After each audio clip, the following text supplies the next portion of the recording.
Mais je dois dire que on était dans une situation où il y avait un piège qui nous était tendu.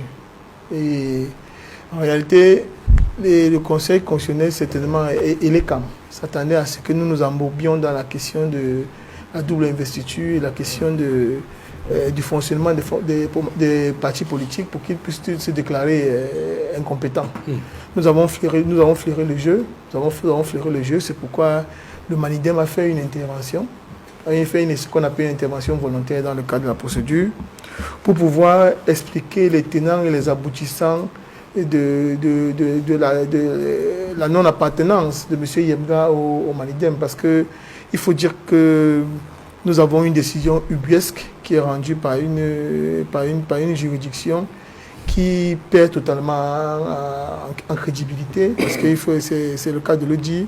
Comment on peut expliquer qu'une juridiction comme le Conseil constitutionnel, qui a les plus larges pouvoirs d'investigation imaginables, est refusée alors que nous l'avons interpellée et qu'elle était encore dans les délais de pouvoir le faire. La RDPC est très souvent impliquée et concernée par les différents contentieux. Mais je n'ai jamais vu le directeur de cabinet. Mais qu'est-ce qui vous amène à soutenir que c'est un complot ourdi depuis les hautes sphères de l'État? Quels sont les éléments qui vous amènent à faire c'est un complot ourdi depuis les hautes sphères de l'État parce que nous avons affaire à une inaction voulue de l'administration pour pouvoir accepter que l'imposture puisse s'installer. Je m'explique. Comment pouvez-vous expliquer que le ministre de l'administration territoriale ait pris tout un communiqué pour dire que le site du MINAT a été piraté? C'est le ministre de l'administration territoriale, lequel a autorité, même sur lequel a un pouvoir, il a un pouvoir sur les autorités policières. C'est-à-dire que pouvoir obtenir que les investigations soient menées. On n'a posé aucun acte allant dans ce sens. Il n'a posé aucun acte allant dans ce sens. Il se plaint de ce qu'il y a eu piratage. Et le piratage, donc, a abouti à la situation ubuesque que nous vivons aujourd'hui. Pourquoi est-ce que le ministère de la Justice ne se met pas en branle? Parce que si je dis ici là, que les militants du MSC, je prends la parole ici, je dis que les militants du MSC, qu'on se retrouve ici à la place des fêtes, je peux vous dire que dans les 5 prochaines minutes, la zone sera quadrillée. Mais nous avons affaire une histoire dans laquelle l'image du Cameroun est écornée au plus haut niveau. Que l'administration se mette à adouber le faux. C'est inacceptable. Ce n'est pas que ça. Et on se retrouve donc devant le Conseil constitutionnel, après que le ministère de la Justice ait décidé de ne rien faire, que la police ait décidé de ne rien faire, la gendarmerie ait décidé de ne rien faire. On a en face de nous maintenant le Conseil constitutionnel qui aurait pu investiguer, parce que du fait de l'expérience que j'ai devant cette juridiction, je lui ai demandé d'exercer un pouvoir qu'elle avait déjà mis en branle par le passé. En 2018, j'ai attaqué la liste du RDPC dans la région de l'Ouest, au sénatorial. Chez nous, nous sommes retrouvés devant le Conseil constitutionnel face à la difficulté que posait mon dossier et à la plaidoirie que j'avais déployée. Le Conseil constitutionnel a renvoyé l'affaire. Il a renvoyé l'affaire pour convoquer les témoins. C'est la seule affaire jusqu'aujourd'hui dans l'histoire du Conseil constitutionnel où pareille décision a été prise. Donc on a renvoyé pour convoquer les témoins. Et c'est ainsi que M. Tening Detio est arrivé à l'audience. Il a été interrogé, il a été identifié par le Conseil constitutionnel afin que la liste du RDPC puisse être maintenue. Donc pour un cas qui ne révélait pas d'une telle gravité, le Conseil a mis en branle un tel pouvoir. Alors pourquoi ici, là, nous demandons au Conseil de se rapprocher du MINAT? Ou bien lorsque le MINAT était dans la salle, parce que le MINAT est intervenu avec un certain M. Benoun qui représentait le MINAT. On aurait dû lui demander quel est le parti politique qui reçoit les subventions, si tant est qu'on souhaitait que la justice puisse être véritablement rendue. Quelle est la personne qui reçoit les subventions au nom du Manidem? Et de plus fort, comment peut-on justifier, si l'on veut être sérieux, si on veut être cohérent, que M. Anissé Ekane, que ce soit M. Anissé Ekane qui est en son temps investi les différents candidats aux élections législatives et municipales en 2020, aussi bien à Douala, aussi bien dans le Vouri qu'à Djibombari, où il a réussi à avoir un conseiller municipal. Que ce soit un tiers qui puisse venir se préparer des dites investitures. Est-ce que vous ne trouvez pas quand même qu'il y a une certaine incongruité? Puisque lorsqu'on parlait ici du mandat impératif, on disait qu'on ne peut pas venir, qu'un parti qui n'a pas participé à une élection ne peut pas venir bénéficier du travail, des efforts fournis par d'autres formations politiques, même si les nouveaux électeurs les rejoignaient. Maintenant, si on reste dans la logique qui est la leur, expliquez-moi comment est-ce que M. Inissé Kane a investi les gens et qu'on se retrouve aujourd'hui en 2025 à sortir quelqu'un du chapeau. Et la plus, le dossier est tellement complexe que dans le dossier, dans la requête qui a été introduite par M. Yebga, il y a une lettre du MINAT qui donne acte à M. Yebga de sa candidature. Je ne sais pas s'il y a un autre candidat qui a reçu ce que j'ai envie d'appeler une décision de donner acte, par lequel le ministre dit qu'on vous donne acte de ce que vous avez déposé votre candidature. Un peu comme pour dire, on vous adoube comme étant le véritable responsable du Malidem. Ce qui est, on ne peut plus faux. Comment expliquer que jusqu'en juin 2025, M. Anissé Kane a participé à des réunions au sein à Elekam, où il a présidé les commissions? Comment l'expliquer? Et que des correspondances existent, et que j'ai versé d'ailleurs de plus fort par devant le Conseil constitutionnel, que Elekam a envoyé à M. Anissé Kane. Comment est-ce qu'on peut donc, face à cette architecture-là, prétendre qu'on pouvait se poser la question de la crédibilité, c'est-à-dire la crédibilité, je sais pas, de M. Ekane quant à l'investiture du candidat Maurice Kamto. Et il faut se poser les bonnes questions. Pourquoi est-ce que la candidature du bâtonnier Akeremouna a été admise? Je n'ai rien contre le bâtonnier Akeremouna. Mais pourquoi sa candidature a été admise alors qu'il y avait également une autre candidate de la formation univers qui avait déposé un dossier? Il y a eu le RDP, ça avait Léon Télé Onana. On a l'impression d'avoir une tête chercheuse. Et quand vous voyez ensuite la décision qui est rendue pour le compte de M. Zipan, si vous voulez rester cohérent, et vous dites que vous n'entrez pas dans le fonctionnement des partis politiques, vous faites donc comment pour pouvoir exclure Zipan du processus si vous n'allez pas gratter un peu au sein c'est-à-dire que dans les règles du fonctionnement ou bien dans les statuts du parti pour savoir quelles sont les personnes qui représentent par exemple le MP. De vous poser des questions, vous constatez quand même que c'est fort de café de pouvoir accepter la décision qui a été rendue, qui malheureusement, je le dis et je le répète, c'est une humiliation nationale, c'est une humiliation de la République. Et aujourd'hui, vous voyez les Ivoiriens, par exemple, on se paye la tête des Camerounais. On dit la Côte d'Ivoire, c'est pas le Cameroun, allez faire ça au Cameroun, à dos et autres. Donc vraiment, il faut que la République ne perde pas son quant à soi, que j'aime utiliser l'expression qu'on remette l'église au centre du village.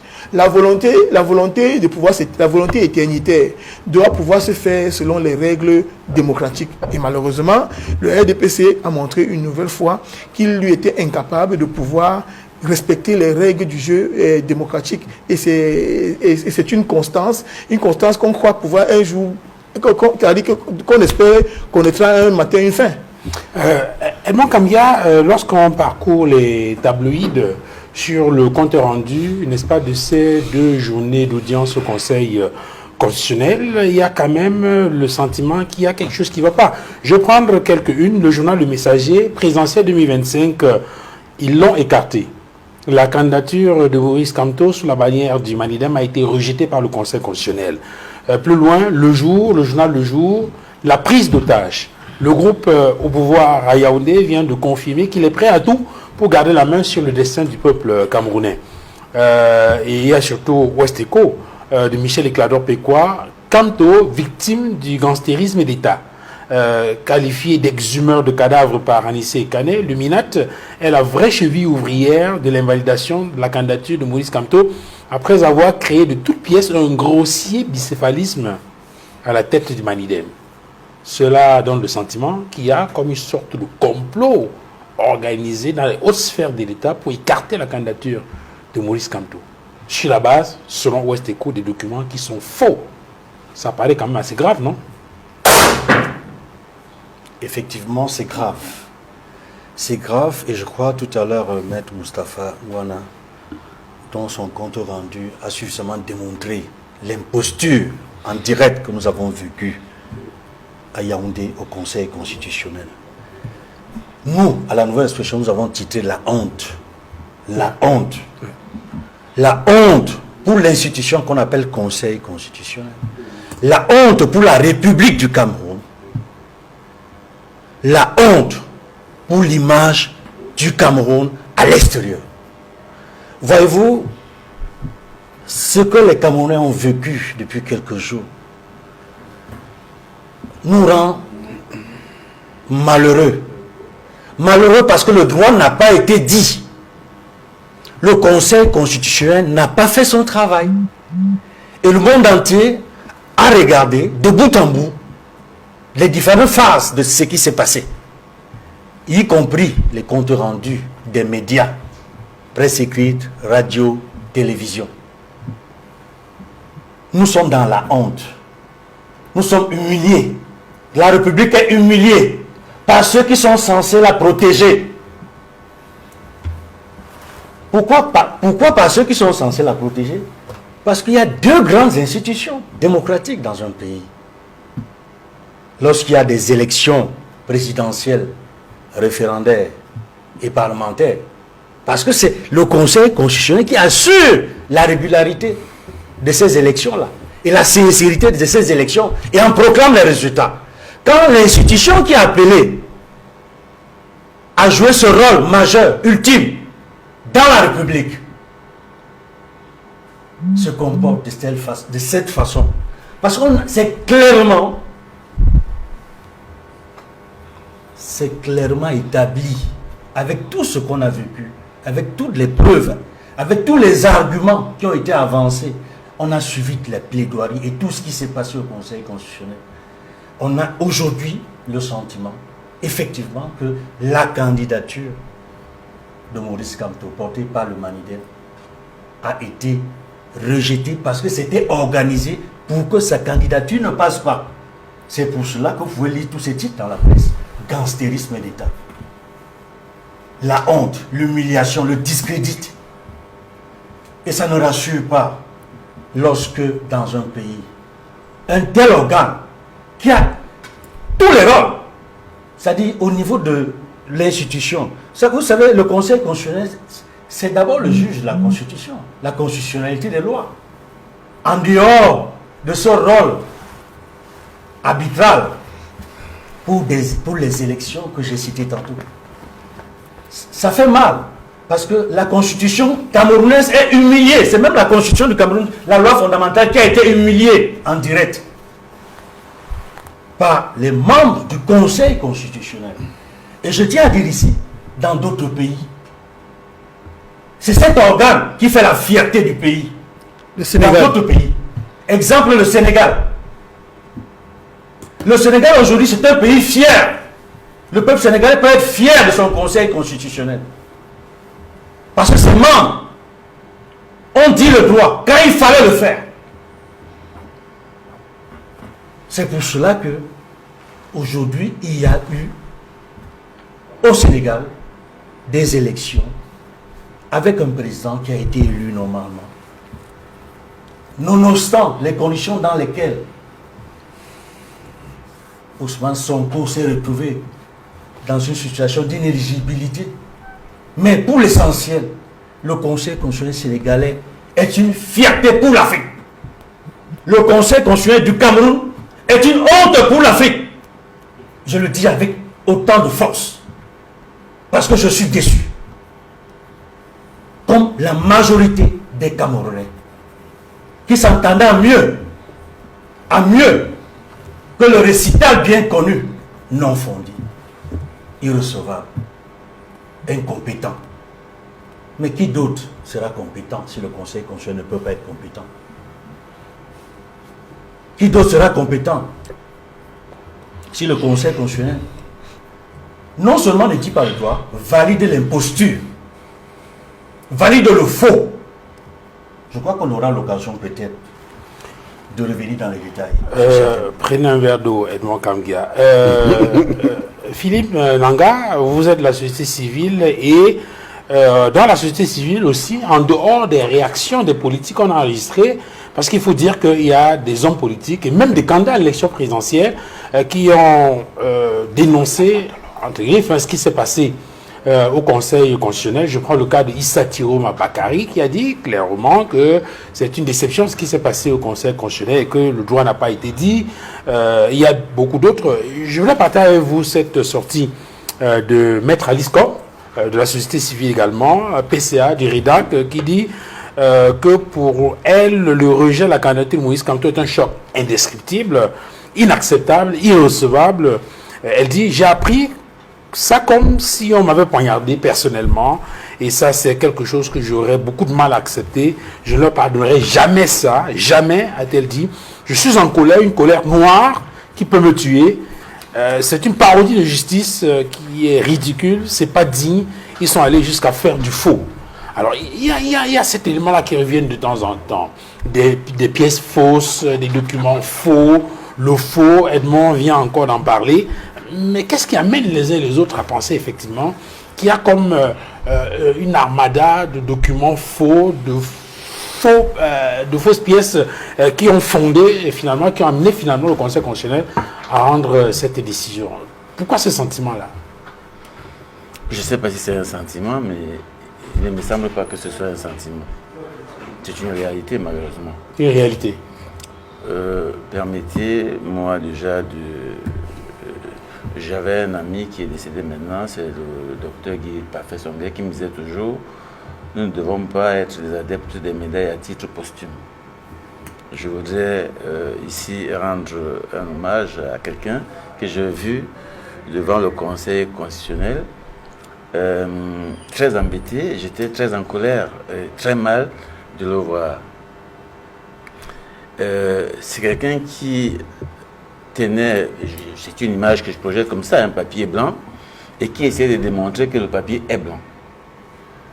Et tout le monde voit que le papier est blanc, mais en face, on lui disait, ton papier est jaune.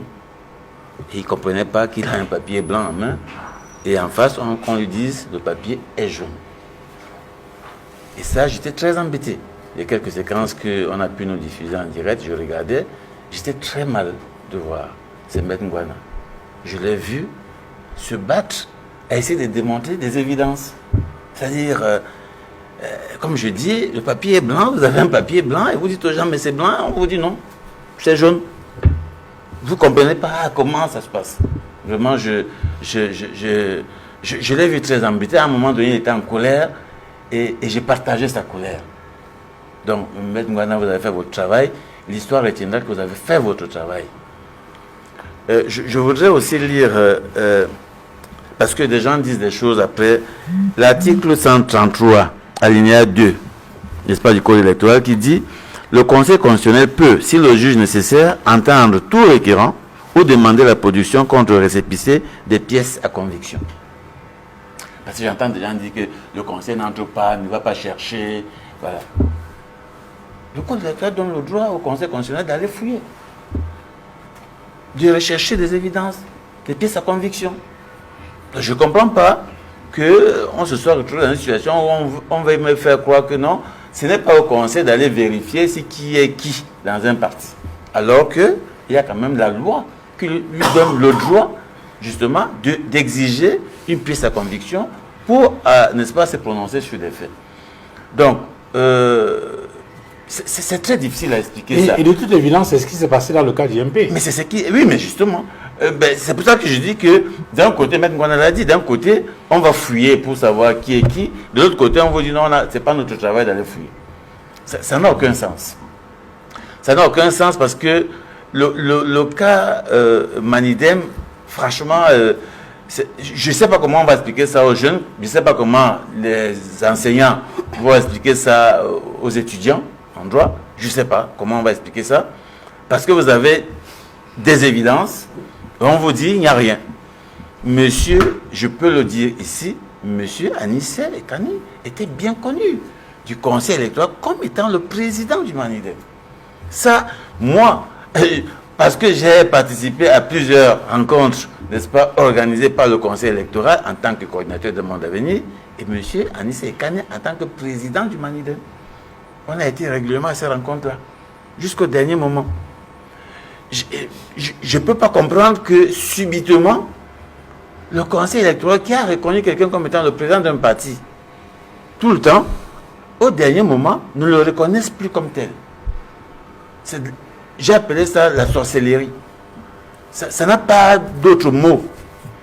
Depuis quelque temps, je réécoute Ateba Yene qui nous disait nous sommes dans un pays où il est difficile de comprendre, on n'est pas dans le paranormal.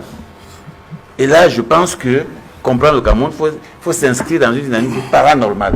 Parce que si vous êtes dans la logique, dans la normale, vous ne pouvez pas comprendre ce qui se passe. Moi, je n'ai pas compris. Il y avait tellement d'évidence que je me disais, bon, ok, je connais un peu le président du conseil électoral, c'est quelqu'un que je peux témoigner. Il a envie nous avons eu beaucoup de critiques envers l'élection Cameroun, un monde à venir, il fait partie des organisations qui, à un moment donné, on disait qu'il faut dissoudre cette affaire-là. Voilà. Mais il travaille quand même à donner une certaine image positive à cet organe-là. Et donc, j'imagine qu'il a été très embêté face à cette opération-là. Parce que ça ne le ressemble pas à quelqu'un qui est capable de voir du blanc et de dire c'est jaune. Ça ne le ressemble pas à ce monsieur que je connais.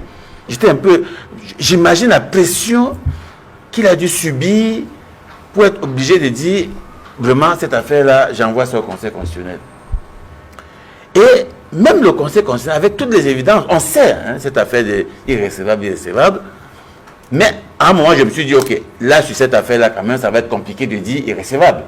Il y avait tellement d'évidence que je me disais, bon, qu'est-ce qu'ils vont dire?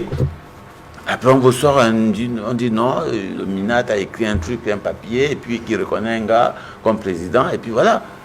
Il faut être sérieux. Où est-ce qu'on s'en va? Je me suis dit, bah, un matin, je vais arriver au siège d'un monde à venir, et puis on va me dire, monsieur, vous ne pouvez pas entrer. Je dis, mais qu'est-ce qu'il y a? On dit, mais on ne vous connaît pas ici. Je dis, ah bon? Oui. Bah, je suis le coordinateur. Il me dit, non, c'est pas vous le coordinateur. Et puis on me présente un gars là, il me dit, c'est lui le coordinateur. Ça peut arriver désormais au Cameroun. Que voilà, vous entrez dans votre organisation, on vous dit, vous n'êtes plus le président, vous n'êtes plus le coordinateur, vous n'êtes plus le directeur. Et vous demandez comment, que non, le Minat a dit qu'il a reçu les documents et que c'est celui-là qui est coordinateur. Mais c'est une image. Mais ça renvoie une image. Oui, mais incroyable. Hein, vous voyez, mais pourtant, c'est la réalité qu'on a vécue au Cameroun. C'est impensable. Je vous dis, c'est difficile. C'est pour ça que je dis, moi, quand j'ai regardé, M. Ngouana a dit, mais mon Dieu. Je dis, l'image la plus simple que j'ai trouvée, c'est, vous avez un papier blanc, tout le monde voit que c'est blanc, mais vous avez le jury en face de vous qui vous dit, monsieur, votre papier est jaune. Vous comprenez rien, tout le monde voit que c'est du blanc. Donc, ça n'a aucun sens. Ça pourrit l'image de notre pays. Ça ne donne pas, n'est-ce pas, la valeur à notre pays, parce que le Cameroun est respecté. Mais depuis quelque temps, vous avez quand même des gens qui ne se gênent pas à, de temps en temps, mettre une couche de merde dessus notre pays, et ils se complaisent à cela. Et je dis, mais qu'est-ce qui se passe? Et tout le monde regarde, ça semble ne pas nous déranger que notre pays soit comme ça, traîné dans la merde, par une clique de personnes. C'est pas une clique de personnes qui s'emploient à nous foutre dans la merde, et on est là, on regarde, comme si ça ne nous gênait pas. Moi, je me suis demandé à un moment donné... Philippe, vous avez un autre synonyme à ce mot ça. Pour que, parce que, bon, ça sonne quand même mal à l'oreille. Je ne sais pas si ça sonne... Bah, moi, je n'ai pas un autre mot, hein, excusez-moi, mais peut-être que vous pouvez trouver un autre mot, mais je vous dis que ce qui se passe au Cameroun, vous avez quand même une clique de personnes qui s'emploient, n'est-ce pas, à, je vais dire, à traîner le Cameroun quand même dans la boue. Ouais, je ne sais pas si c'est la boue, mais la boue, c'est encore acceptable. Mais je dis que ce n'est pas acceptable. Moi, j'ai peut-être, je vais dire, le malheur, oui, désormais, on avait le plaisir à voyager de par le monde, mais aujourd'hui, j'avoue que quand je me déplace, j'ai honte. Parce que dès que les gens me voient, c'est les moqueries. C'est les moqueries, et je commence à avoir l'effet inverse que j'avais avant quand je me déplaçais. Dès qu'on me voyait, Cameroun, je marchais avec mon truc vert rouge sur la tête et tout mon bonnet vert rouge, j'étais fier partout parce que les gens m'interpellaient pour dire Roger Mila, Omambi, on me donnait les noms des footballeurs et j'étais fier d'être Camerounais. Aujourd'hui, ça fait pas du bien de se présenter comme Camerounais quand vous êtes à l'international. Donc, je vais dire, on a fait un travail énorme à amener les citoyens camerounais à avoir envie de participer à la vie politique. Vous savez, À un moment donné, on a dit, oui, il y a une défection, n'est-ce pas, de participation politique. Les gens ne veulent pas s'engager, les gens sont découragés. Et quand même, Un Monde à Venir et d'autres organisations, les formations politiques ont travaillé. Je peux vous garantir que les derniers mois des inscriptions, nous avons été sur le terrain, dans les 10 régions. Et j'ai vu même, là je peux rendre aussi hommage à certains agents de l'élection Cameroun qui ont travaillé au-delà des heures qui leur étaient accordées pour inscrire des gens qui étaient alignés parce qu'ils voulaient. Et j'ai des images des gens, monsieur Duval, des images des gens quand ils sortaient, ils se levaient avec leur récépissé, ils avaient le sourire. C'est comme s'ils avaient gagné quelque chose. Ils avaient le sourire aux lèvres et ils étaient contents, fiers d'avoir le récépissé. Parce qu'ils disaient, ah, je vais aller voter. C'était comme une victoire. J'ai vu des gens venir me plaindre parce que quand l'agent de l'État me disait, il est 15h, j'arrête, les gens disaient, monsieur Nanga, on va arrêter. Et j'allais supplier le gars pour dire, s'il te plaît, est-ce que tu peux prendre des gens qui sont alignés? Et j'ai vu des agents qui acceptaient d'aller jusqu'à 16h, 17h, alors qu'ils devaient arrêter à 15h parce qu'il y avait des longues files d'attente pour s'inscrire. Ces gens-là m'appellent aujourd'hui, monsieur Duval. Moi, j'ai plein de gens qui m'appellent, qui me disent, mais monsieur Nanga, vous nous avez amené où? C'est vous qui nous avez dit, non, allons-y, nous pouvons. Mais là, vous nous avez amené où? Je ne sais pas quoi leur dire. Moi, j'ai plein de jeunes qui m'écrivent tout le temps pour dire, mais Philippe, on va où? Ce n'est pas possible d'obtenir quoi que ce soit par l'élection. Qu'est-ce que je leur dis? Aujourd'hui, quand vous avez du blanc, et on vous dit, ce blanc n'est pas blanc, c'est du jaune. Moi, je n'ai pas de mots. Alors, Honorable Samuel